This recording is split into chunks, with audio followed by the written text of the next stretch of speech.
Hey, everybody, before we start this episode of Tabletop Babble, I just wanted to let you know that the DSPN listener survey is still going on. Head on over to don'tsplitthepodcastnetwork.com and then click on the link on the left that says listener survey and fill out a 5-minute survey. It's going to help us know what sort of shows you want to listen to on the network, what kind of advertisements you want to hear on the network, and we are giving away a free hard copy of Tomb of Annihilation to a listener who fills this out. So for your chance to win, head on over to don'tsplitthepodcastnetwork.com and click on the link on the left that says listener survey.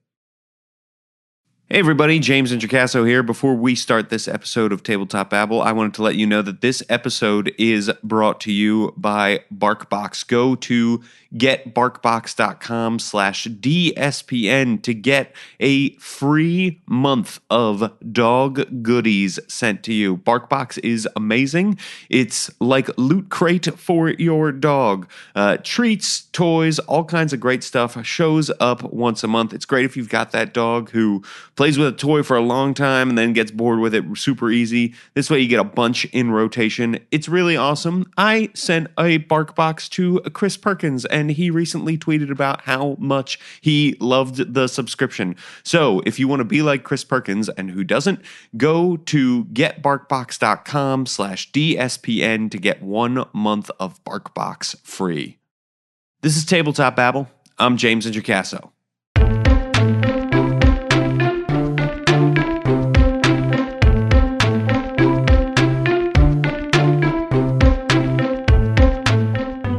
Today on the show, I'm talking about accessibility in gaming with Liz, Sharon, and Jack. This is a really, really cool conversation with a lot of people who have had experiences working with all sorts of different and amazing people and gaming and playing games, and it's just an awesome, awesome conversation. I cannot wait to share it with you, so I won't. Here it is.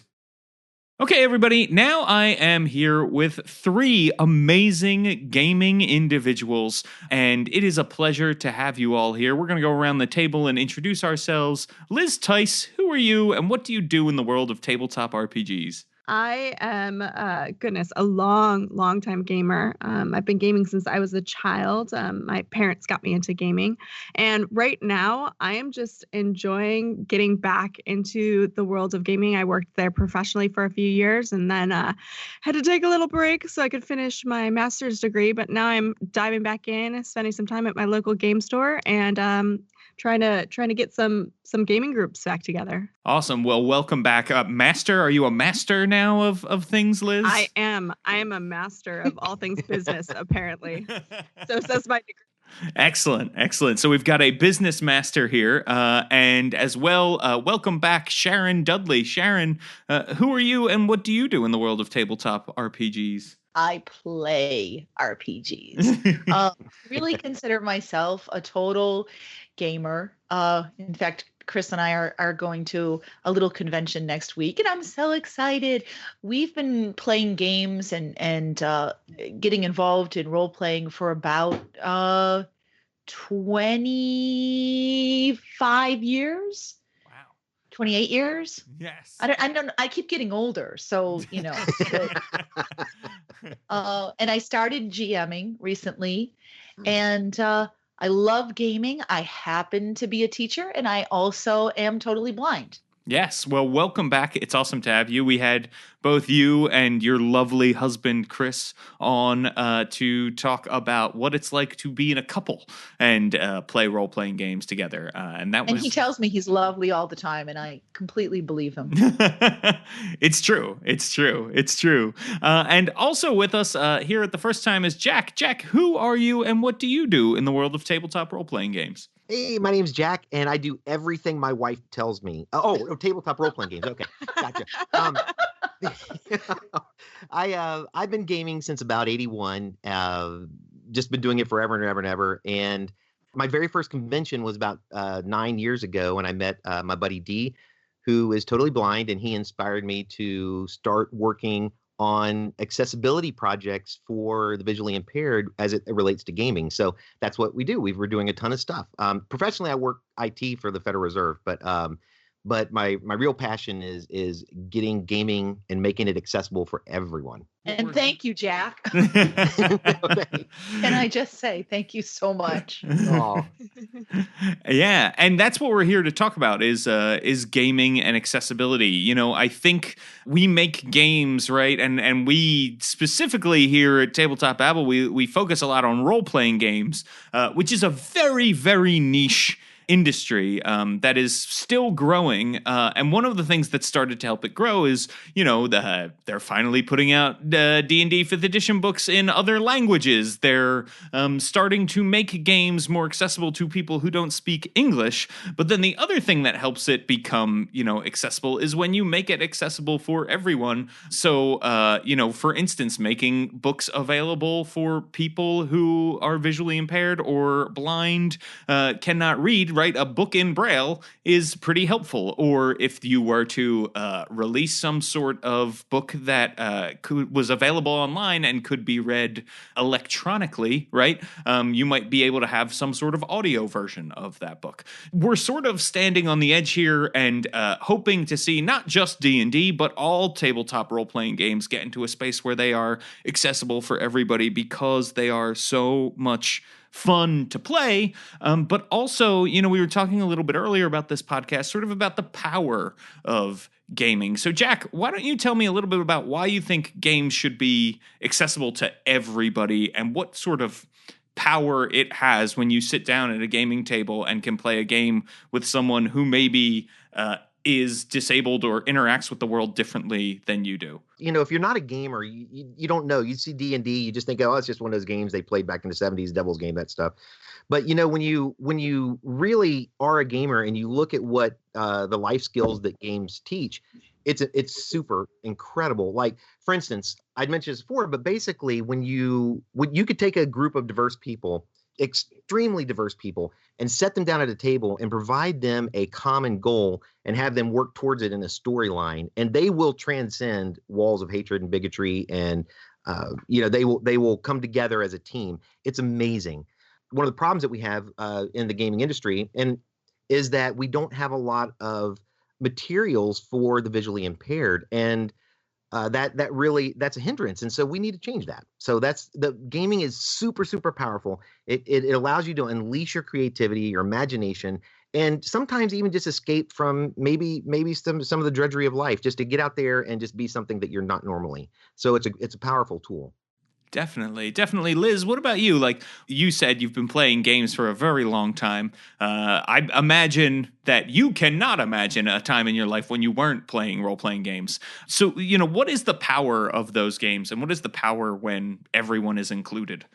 Yeah, so I have been playing games for a long, long time, and it's really interesting because I really stopped playing games with my family as my younger sisters were growing up, because both my younger sisters have learning disabilities, and one of them has a very, very severe speech impediment.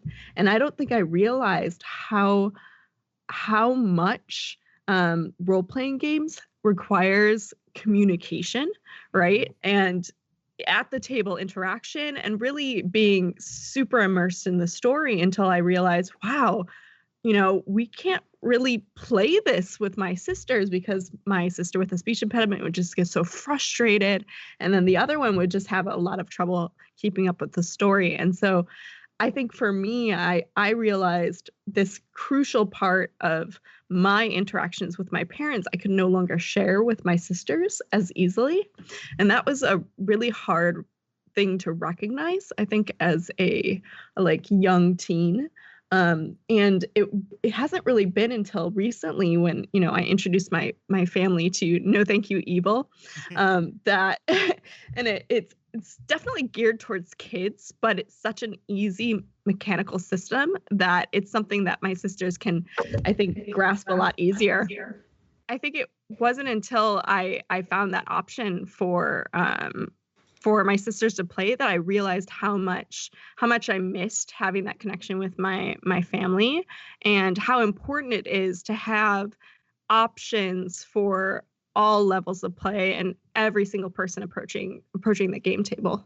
Yeah, definitely. No Thank You Evil is such a fun game to play. No matter what age you are, it is a great role-playing game from Monty Cook Games. And it does have an easier rule set. It's really cool that you bring that up.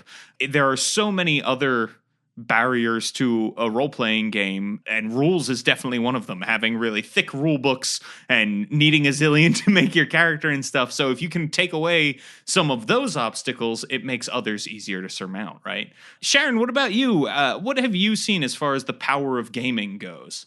Oh my gosh. Well, when Jack and Liz were speaking, I was just thinking, I was agreeing with everything they were saying. And when I sort of changed from being a legally blind person to a totally blind person, there's some challenges with that, of course. And you start thinking, gosh, what can I do for entertainment? Because I'm a teacher in my normal daily life, but I just started thinking, what can I do for fun? What can I do to just have some relaxing time? And when you think about what, quote, normal people do, there's, TV. Well, that's a very visual thing. And I always loved gaming. So I wanted to find games that would be appropriate for me to play. And I found that collaborative games and deck building games are easy for me, and I think for other blind people, because when you play a game, for example, like Lords of Waterdeep, there's a lot of secret information. The cards are secret. The board itself is constantly changing. There are things about. Do you guys know the game that I'm talking about? Mm-hmm. Yeah. Okay. So it's a really fun game, and I wish I could play it, but there are games that can be done with Braille that are easier. There's another game that I really liked to play in college. It was called Cosmic Encounters. Every power changes the rules of the game. So my husband was trying to Braille that one for me, but there's just so many cards. So there's just many aspects of this that certain games are easier to make accessible. Some games are harder and some games are easier. Dominion is a game I love, and I can play Dominion. My husband's sitting right here, pretty easily, wouldn't you say? What? Yeah, because there's not a lot of things that interrupt Dominion. So when you are doing your turn, whether you're sighted or blind or visually impaired, other people can tell you what cards are coming up. And like anything, it depends how much effort you want to put into playing the game. I want to play these games, so I'm not opposed to memorizing rules or having somebody Braille it or paying somebody to Braille the game. But even in D&D and role-playing games, which are easier, if you think about the visual aspect of the game, if you can have accessible dice for just to mention one thing, it's very helpful, because then you don't have to ask the person next to you, what does my dice say? What did I roll? We found a group that Braille's games, 64-ounce games. Yes. Yeah. Mm-hmm.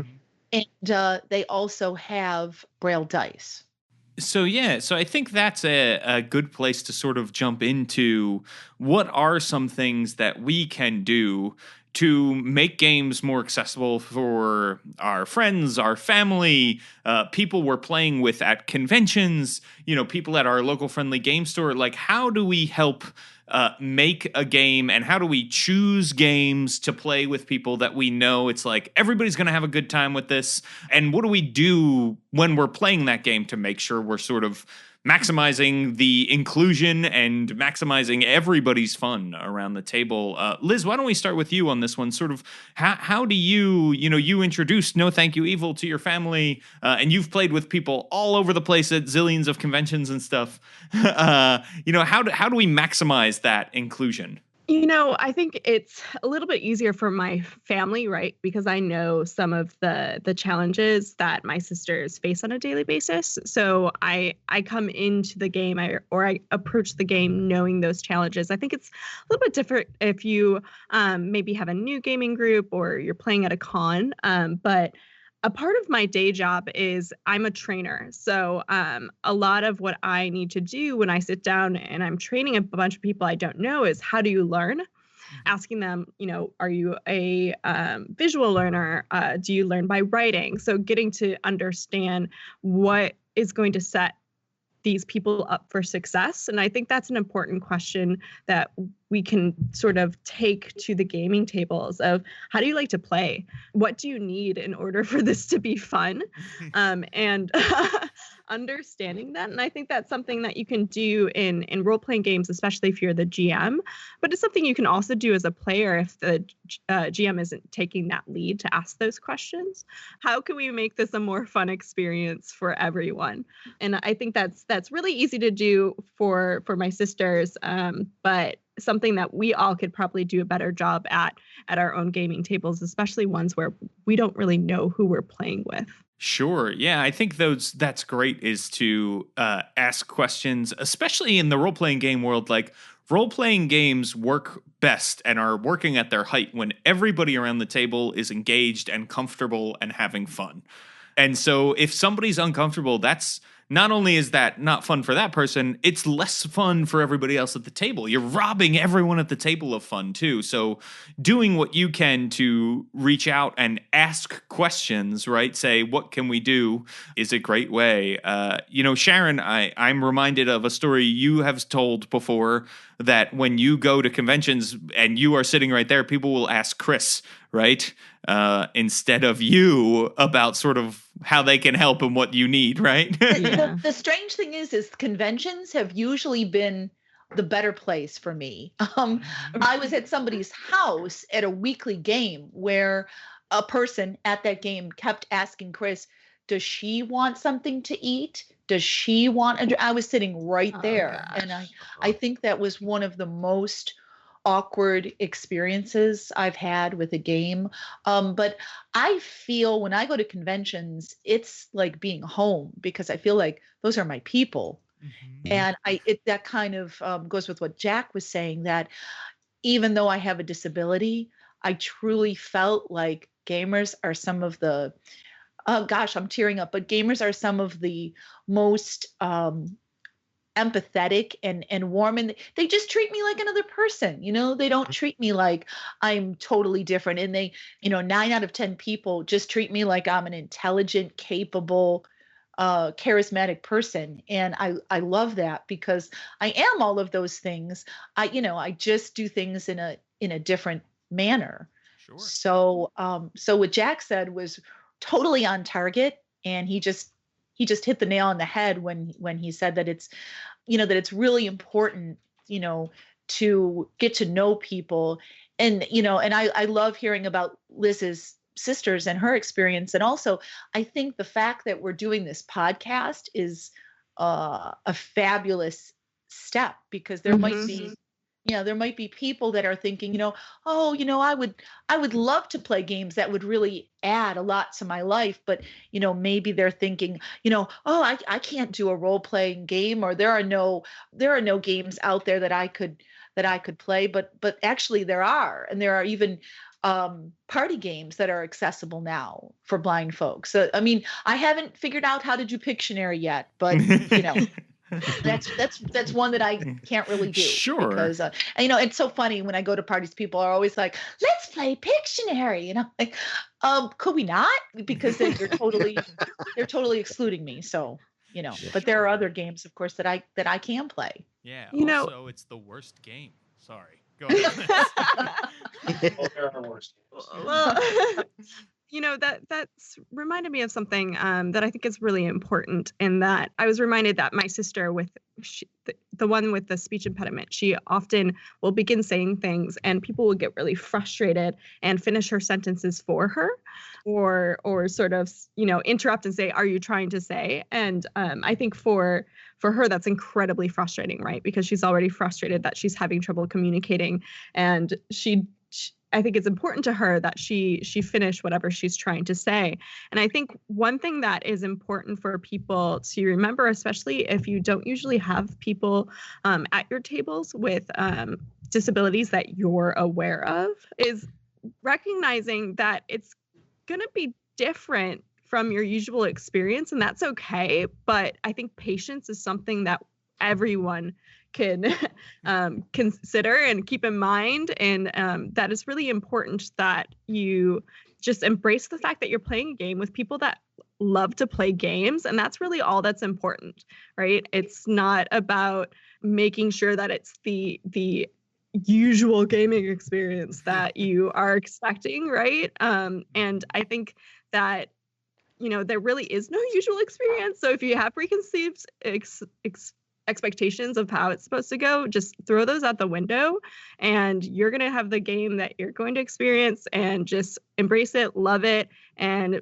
enjoy playing games, and let people do what they need to do in order to have fun, and they'll do the same for you. My buddy D, I remember when the last time we were together, he sat down and we actually did. I have a video of it. It was really kind of cool because he goes, I said, D, what would you tell everybody out there in the gaming community, from your perspective? And he goes, you really need to settle down. That's what he told people. He goes, there's different kinds of norms. And just because your norm is different from my norm, it doesn't mean that there's not a norm. He said, look, he said, we are in the same exact world you are. We just do it through sight and touch. I mean, we do it through sound and touch. And he goes, he goes, don't handle us with kid gloves. So you don't, in other words, you don't have to step around. You don't have to walk on eggshells around someone that's visually impaired. He said, he goes, Jack, he said, if I put my hand on your shoulder and I tell you to walk, just walk. And he said, if there's a car out there, he said, if you're walking out in the street and you see it and you're coming near a parked car, he said, don't hit the parked car and I won't hit the parked car. And I said, well, D, what if I run into the parked car? He goes, well, you're my early warning detection system. So, D was what I think people really need to understand is that when you're dealing with anything or any person that has some sort of accessibility issue, the key part is treating them with trust, or making sure that you can instill trust in everything around them. And the other thing is to not walk on eggshells and to realize that they're no different than you. They just experience the world a little bit differently than you do. And so one of the things that's really, really important is to have awareness of what those needs are, but also be humble enough to go, you know what? That person is no different than me, and they can joke around and stuff. So Dee and I joked around about stuff all the time. It was fantastic. So once you get over that hurdle of everybody thinks it's like the elephant in the room, it's really not. Mm-hmm. That's the elephant in the room that you're putting in there. So why not just turn around and talk to people like they're normal? And the other point, or the other thing that we try to do is, I think that will make gaming so much better for so many people, is to provide a level of independence in their gaming, so that they're not as dependent on sighted players or things like that. I remember D did he told me something one time, and this is kind of a gut punch to me. I asked him, I said, D, do you have your friends down at the School for the Blind? Do they ever ask you about role playing games? And he goes, yeah, sadly, Jack, I do. And he said, and I tell them. And you could also see the tears welling up his eyes. He goes, if you don't have a sighted player that can walk you through it, there's not a game out there for you. I mean, not on the role playing side, because of rule books and things like that, it's very difficult. You need to get into a group that is willing to work with you, and sometimes that's a hindrance for some people because they might not have access to that group. So it's something to think about. Yeah, and just to jump in, and that's a shame, because I think that role playing games are one of the best things for visually impaired people. Yes.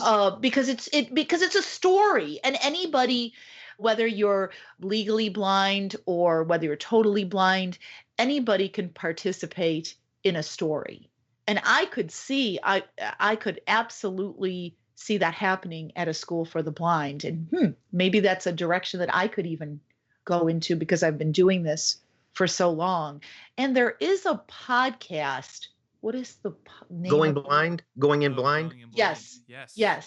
And I'm actually sending them some dice. Yeah.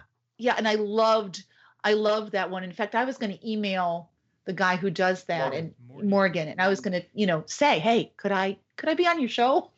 Because he's got some new episodes out. Does he? Yeah. I just love that one, and it's funny because I just did a podcast with Mike Shea about making games accessible for blind folks. And we talked about some of the ins and outs, and how drawing a scene really isn't necessary for a blind person because you can just do it with theater of the mind. And, I play with sighted people, so I try to also be, sort of easygoing about the drawing of the rooms, but it just doesn't do much for me because sometimes, they'll argue about, oh, well, we didn't get the size right for this room. And I'm sitting there thinking, who cares? But I know they care. So it's both ways where what's normal for me is not normal for sighted folks. But I think that it's just a matter of being open and flexible, and where I want to do sort of everything in theater of the mind. But some people, like you were saying earlier, Liz, learning styles. And as a teacher, oh my gosh, we talk so much about the students, number one preferred learning style. And I just think that's so important to have those conversations before you play the game and say, to ask people, tell me what you want to get out of this game and tell me what would make it the most fun for you. Obviously, communication is one of the key points here. And I'm sort of reminded, maybe 30 years ago, right, when NGOs were going into developing places and helping out by saying, you really need a school here. We'll build a school, right? And they would go and they would build a school, and the people would say, actually, what we really needed was a well, and we don't have any use for this school. And, so that sort of thing, asking and actually talking with those people is key, right? To make sure that you're providing what's needed, and then also that your attempts to give what you perceive as help are not actually help. For instance, trying to finish someone's sentence for them, that really makes it about you. That makes it you're impatient, and you're making that person feel bad when, as Liz said, we're all just there to have a good time. Especially with role-playing games. What does it matter if you skip the goblin guard fight because you need to make up some time somewhere or something? Like it doesn't matter at all as long as everybody's having fun and a good time. And I find that rising to the challenge makes it interesting. Sharon, you brought up Mike. Playing with Mike. Mike is a champion of theater of the mind, and also owns more miniatures and Dwarven Forge scene pieces than anyone I know, but has sort of learned how the strengths of playing with theater of the mind and the speed with which you can play and all that sort of thing. And I'm sure that in no small part has to do with that you are at many of his games. So there's a lot to be had. The same way when you play with anybody, you learn and pick up new skills and appreciate the story you're telling with that person. And it's funny, and I think Mike would even tell you this, that I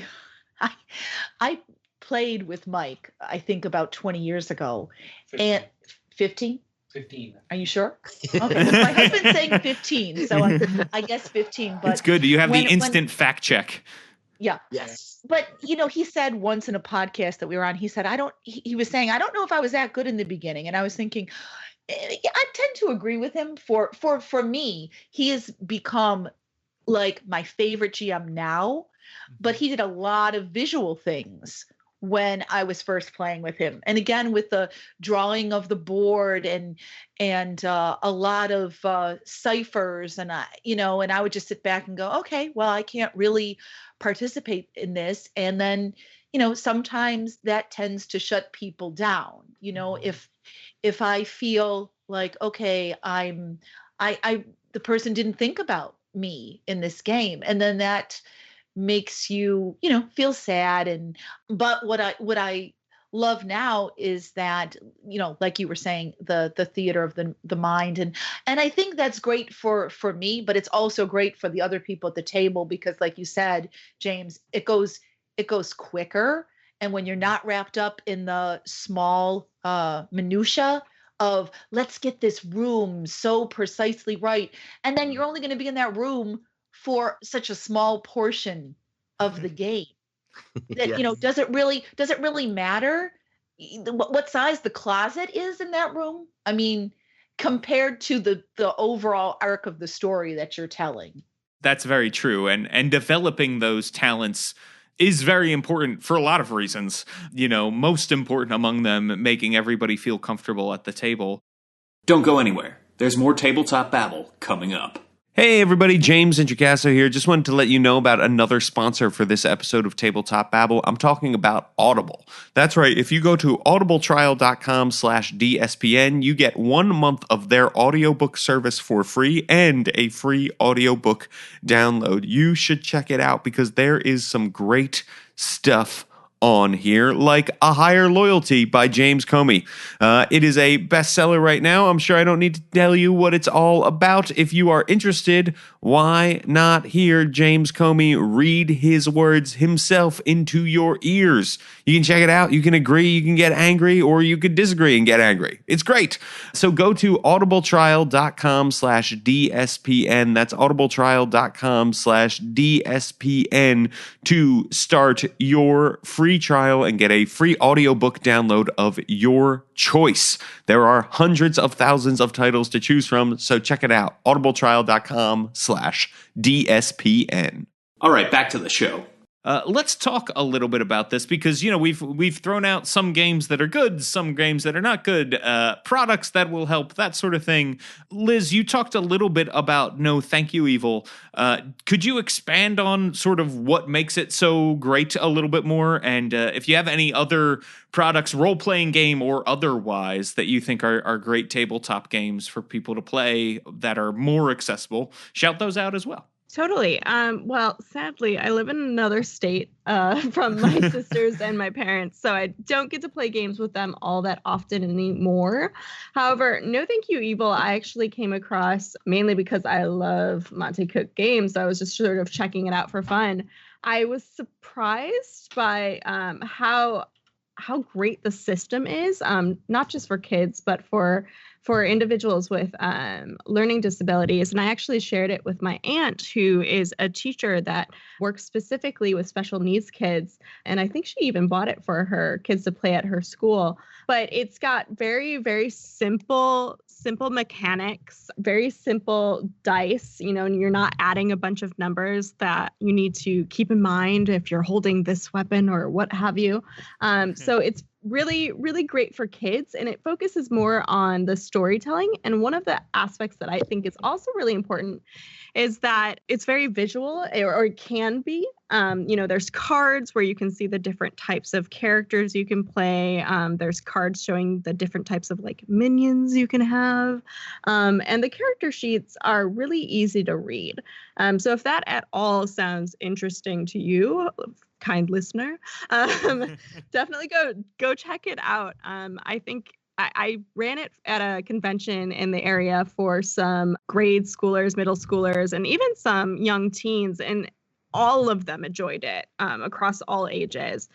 So really, really great for kids, but also I think really good for individuals with learning disabilities. And what's nice is that it comes with an adventure book, which you can use. And I actually used for the game at the convention.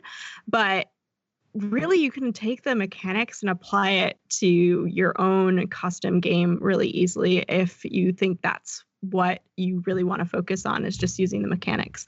In terms of other games, again, I'm really coming at it from experiencing it with my sisters and their specific learning disabilities. I know that one thing that I've been keeping in mind when I take a look at games is are the more visual games and games that don't require a lot of speaking. So, for instance, my sister loves Uno, and I know some people listening to this would be like, "Oh my God, Uno!" But if you think about it, it really doesn't require much verbal communication, and she is so freaking good at it. So think about what is it that if you have someone in your life with a learning disability, what is it that they struggle with, and what is it that they're good at, and keep that frame of mind as you're shopping for games. If they have trouble speaking, maybe code names isn't the best, right? But there might be another game out there that works for them. And I mean, if you have the resources to do so, it might require buying some games and trial and error, but then you can have a bunch of games to try. So, I mean, yeah. I wouldn't complain about that. And I think that Liz makes an excellent point, because it's funny that teachers at school sometimes we'll say things like, well, this book is about a disabled person, Sharon, so you're going to love this book. Oh. And, you know, people are different, and having a learning disability, you might require, like Liz was saying, more games with pictures and things like you were saying, Liz, where you're not talking as much, where those kind of games are the hardest games for me to play. Like I'm thinking of, like, for example, like railroad games like 1830 and Ticket to Ride. I don't know if you guys know those games. Oh, yes. Oh yeah.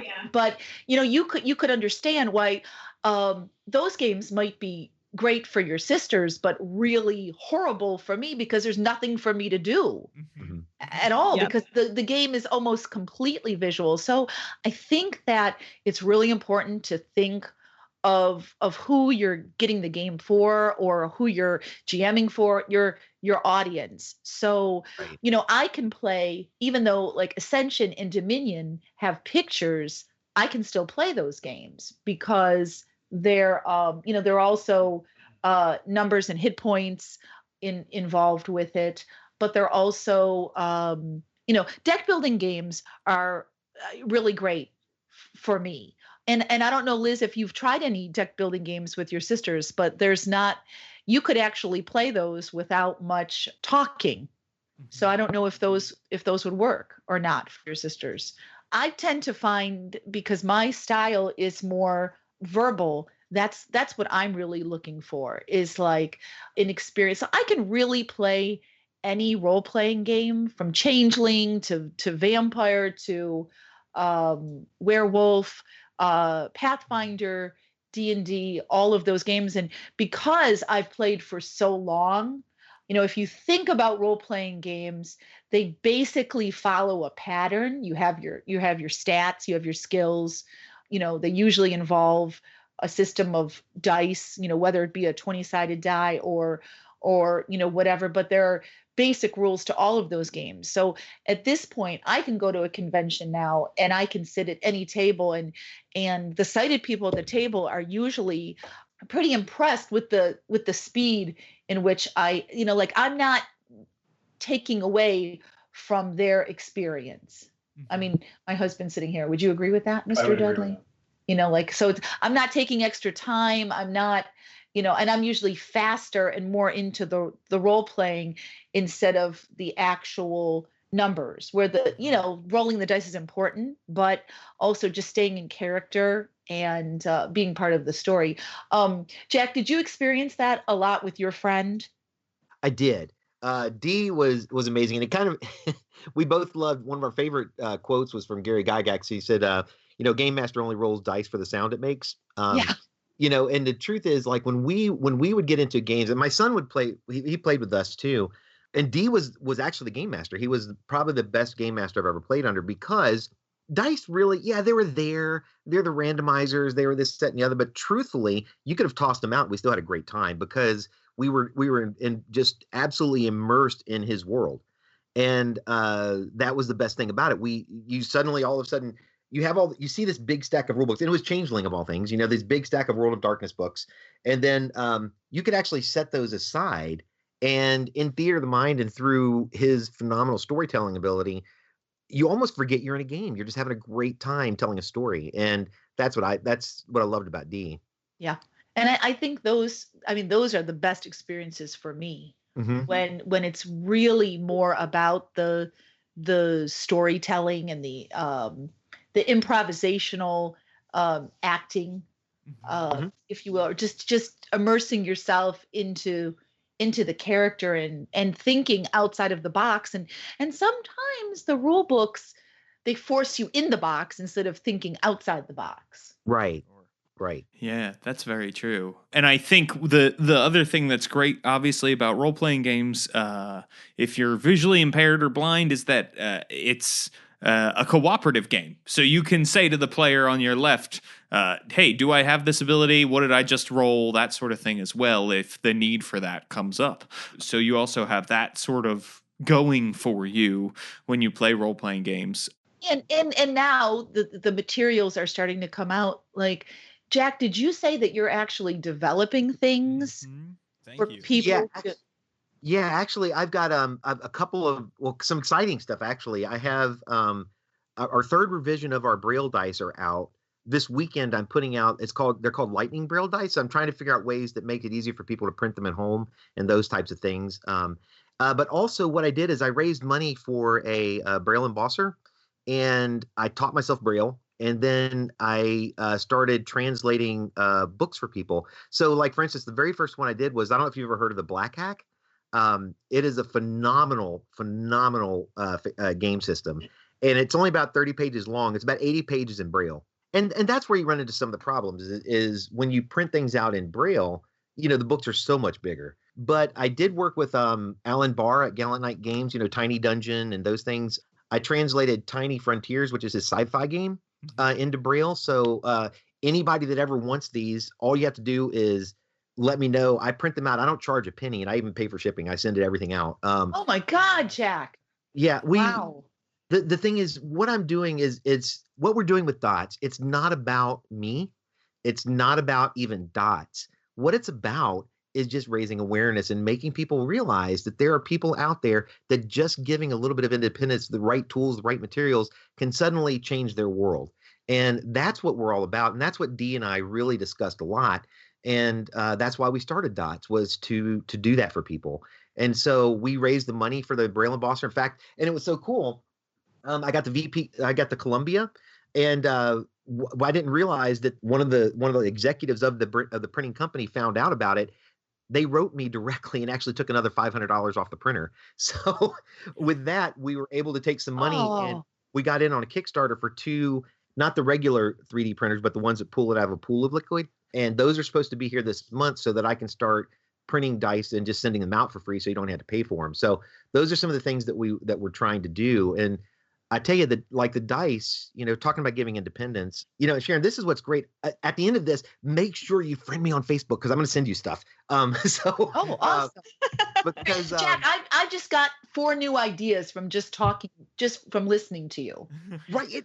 Because I'm thinking, my husband has, all this equipment for making podcasts, and I'm really thinking that it might be a good idea for maybe Chris to read some of these books. I guess we'd have to maybe talk to some of these companies, but to have an audio version of some of these gaming books so that blind folks could play them. Well, and I thought about something else. This is something. Oh, I'm sorry, James. We're just like going all over the place. I'm sorry about that, man. But the thing is, one of the things that I really want to do is, when you're sitting at a gaming table, especially like at a convention or something, sometimes audiobooks, and this is when I was talking to Dee, he gave me a lot of feedback on, it can be tough because, it's really loud game rooms, it could be tough to do that. So one of the things I'm looking at is, Sharon, the Braillers, the you can hook up to your iPhone through Bluetooth, and it'll actually dynamically do the 24 or 12 Braille cells. Yeah. And you can read. The thing is, they're cost prohibitive for most people, and they can't get them. So one of the things I'm trying to, this is a wish list, is and for those who don't know what that is, imagine having a magic keyboard that you hook up through Bluetooth to your phone, and when you read a book, it punches the keys for you, so you can read. The dots actually raise dynamically, so you can read it like you were reading a Braille book. So like you can go to the next line, go to the next line. You can even search. You can do all these things in a book with this thing. It's about half the size of a keyboard, but they're like anywhere from $1,000 to $3,000, and that's cost prohibitive for most people. So one of the things I want to do is, if we can get enough awareness raised, is I would love to figure out a way to angel fund those. I can't pay for them, of course, but if we could figure out a way to angel fund it, even through like Lighthouse or something like that, if we can get those in front of people, then all game designers have to do is make sure that their PDFs are accessibility tested. And then you could pop those in on an SD card or right off your phone, and you can sit at the table and look up spells just like everybody else does. And that's one of the things I'm hoping that we can get going.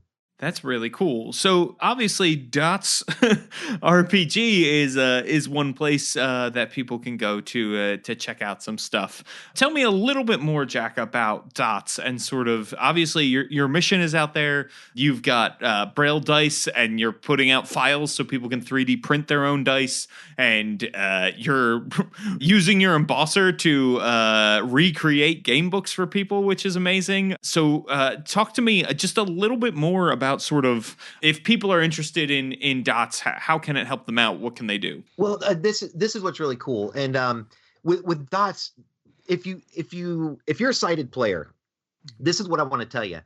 Braille is, first off, there's different Braille. There's grade 1 and grade 2. Now, honestly, I don't know grade 2 that well. I have to look things up, but grade 1 I do pretty good, and that's where you just have the letters and the numbers. It's letter for letter. Also. Yeah, it's letter for letter instead of contractions. And what's cool about it, though, is Braille, grade 1 Braille is super easy to learn from a sighted perspective, especially. And when you learn that, it becomes exciting, and you suddenly, it's like I was telling Dee, it's amazing what happens when you try to help people without anything without wanting anything in return. It changes your perspective on how you go about doing things, and that's what Dots is about. We don't want anything in return. And I was asked one time, I got interviewed, and I was asked, Jack, what happens if somebody steals your idea about the dice and this, that, and the other? I said, I hope 1,000 companies steal my idea, because I'm not in it for money. Think about it. If 1,000 people, 1,000 companies jump on this idea, what's it going to do? It's going to be competitive. Make the world better. Yeah. It's going to make the world better. And suddenly you're going to have more and more and more and more material coming out for the visually impaired. There's no losing in that. And like I said, I don't do this as a business. I don't make a single penny on it. That's not the point. It all started but my buddy D needed help. So with Dots, if you want to get involved with Dots, we have dotsrpg.com is our website. Now, I'm not a 501c3 yet, but I was thinking about doing it, but there's just a lot of stuff in the works that I can't say yet. But there's some neat things coming down the pipes. But the idea is that if you want to get involved, one of the things we're doing is dice sponsors. So I don't want to step on anybody's toes, but I'll be honest with you, there's a lot of people that are visually impaired and on their own, and they live on disability. And when you think about getting a set of dice printed for $50 off Shapeways, it's where I get them, because that's just what they charge. That's cost prohibitive. So if you have the means, maybe you could sponsor dice. In other words, what I'm trying to do is people can buy that set of dice and ship it to me, and then I will send that out to a list of people waiting for dice. So if you want to get involved, sponsor dice. Buy the dice, ship it down to me. That way it's no cost, it's not taxable income for me. And then I can turn around and just ship it out to the people that need it. That's one way we can help. The other thing we can do is just start talking to people and say, hey, look, how can we make this more accessible? Think about that in everything you do when you're gaming or whatever is, man, this is cool. What can we do to make this help? And then don't be afraid to reach out and touch base with someone that is visually impaired, because that's where you're going to get the best perspective. So like with our dice, we realized that when you're creating dice, in normal, imagine a reverse capital L. That's what the number symbol looks like. And the numbers in Braille are made up of the letters A through J. So basically, if you put the number symbol before the letter A, that means it's the number 1. It's a right? number. Yeah, it's a number. So yeah, good description. Yeah. Oh, thank you. Thank you. So I call it slowing it down to Jack speed. But now if you think about it, if you have the number 18, now you've got 3 Braille cells, and a Braille cell looks like a D6 with 6 pips. That's what it looks like. So imagine stacking 3 D6 side by side. That is so much real estate. To make a dice that has that much real estate, you're talking something the size of like a soccer ball. So what we decided to do was, instead of having a number symbol, what we do is I have an etched line on one of the die faces that serves as the bottom orientation of the Braille cell. And then we drop the number sign, and now we just have the letters in there. Wow. And then instead of doing the numbers 11 through 20, I talked to D about this, and of course I run everything by D. We decided to use the letters K through T. If you go from A and then add 10 to A, that's an 11. All you're doing is adding .3 to each one of those letters. And so once you learn that, it's very simple to have a 1 cell set of numbers going across. And then so we're doing that. So there's a lot of really cool things. And I'm releasing something called Braille Lightning Dice that are being modeled this weekend. You have one die it's four-sided, but it's a cube with rounded edges. It's four-sided, two sides are blank, and two sides have a tactile lightning bolt. First, I thought it was cool. Instead of just having Braille numbers, you know what? It's time for visually impaired people to have cool dice. So we're doing Braille lightning dice. So this die has two lightning bolts that are tactile and two blank sides, and then you have a 6-sided die, 8-sided die, and a 10-sided die. So if you roll, and each one of those, the high number has a lightning bolt instead of the number because it's cool. So if you wanted to roll a d6, you roll a d6 and it works like normal. If you wanted to roll a d12, you roll the lightning bolt die with the d6. And then if the lightning bolt comes up, you just add whatever number you roll to 6, and that gives you 7 through 12. And what it does is it makes a set of dice cheaper to produce, easier to print because they're not as detailed as like the D20. So if you have a home printer, you can print it. Okay. Yeah. So we have both sets. We have full sets, and then we're going to have this set for people that maybe don't have the highest end printer, or they can get it printed at their public library for free, that kind of thing. I think that is probably going to do it for this episode of Tabletop Babble. But before we go, let's go around the table and see where people can find you. So Liz Theis, where can people find you? I will occasionally tweet, and you can find me on Twitter at Liz Theis, spelled at Liz Theis. That's excellent. Yes, you should follow Liz for all kinds of great animal content, usually. And also occasional theater content, I think I'm seeing on there sometimes, right? Were you tweeting about Jesus Christ Superstar live? Oh, I love my musical theater. Yeah. Awesome. Yes, yeah. Very jealous when you sent out your Hamilton picture, by the way. I don't remember when that was, but kept a mental list of everyone who got to see it before I did.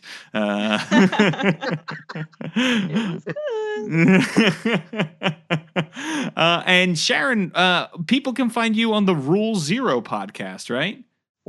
Chris and I haven't done one for a while, so we've been doing the podcast dragonreel.com. Yeah. And also my teacher website is Teaching with Sight at Blogspot. That's awesome. Yes, people should check out Sharon. She is one of the greatest humans. And Jack, where can people check out you? I've got dotsrpg.com, dotsrpg.com, and you can email me at jack@dotsrpg.com. Also, Facebook works great for me, and it's just Jack Berberette, Berberette. We have a Facebook page. It's just Dots RPG Project. So you can look up Dots RPG, and we've got a couple groups there. And then on Twitter, it's at Dots RPG. Excellent. And by the way, thank you for reclaiming the name Dots from America's Worst Candy. So I very much appreciate that as well. Yeah. No apologies to Dots fans out there, by the way. Unless there are some on this podcast, then I immediately take it back. Hey, everybody. Thank you so much for listening to this episode. It was a really, really fun one for me to do. And thank you to my guests, Liz, Jack, and Sharon for coming on. You know, Tabletop Babble is still only in its second year of audio magic making, and we could use your help growing. To do that, hop on to iTunes and leave us a review. Even if you don't have an iTunes account, it is free to create. And odds are the podcatcher app you're using uses the iTunes algorithms to rate and recommend podcasts. So go check it out. And if you leave us a 5-star review, I will read it out loud verbatim. You can make me say anything you want, like Dalt Disney, who's left this review entitled Really Useful Podcast.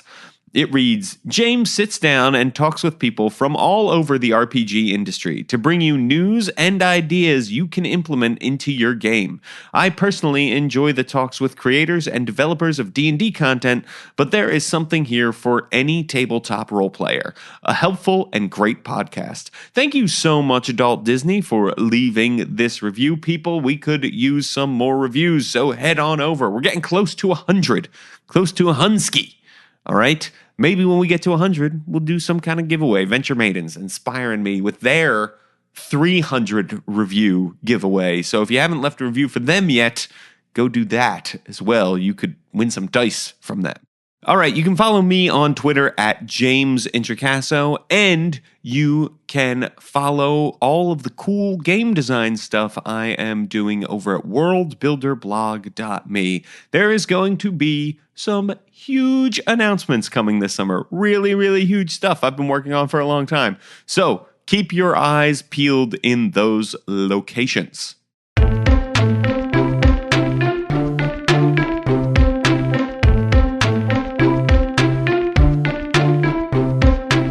Tabletop Babble is a show on the Don't Split the Podcast Network. Thanks to Rudy Basso for founding it with me. Our theme music, which you're listening to right now, was provided by Battle Bards.